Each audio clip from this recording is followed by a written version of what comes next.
போக போகிறோம். அந்த மலை நல்லா சூப்பராகிட்டு இருக்குது.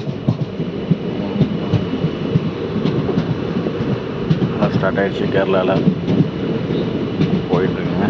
நல்லா அப்படியே பாருங்கள் ரம்மியமாக அந்த காட்சி இயற்கையோட. இப்போ ட்ரெயினை விட்டு இறங்கிட்டோம். நல்லா மலை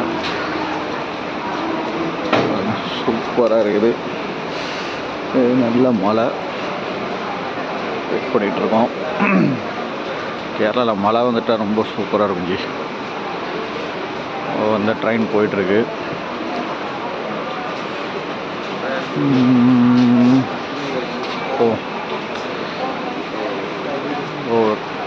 வேறு ஒரு இடம் போகணும். வேறு ஒரு ட்ரெயின் மாதிரி போகணும். மெட்ரோ அவங்கள ஸ்டேடியம்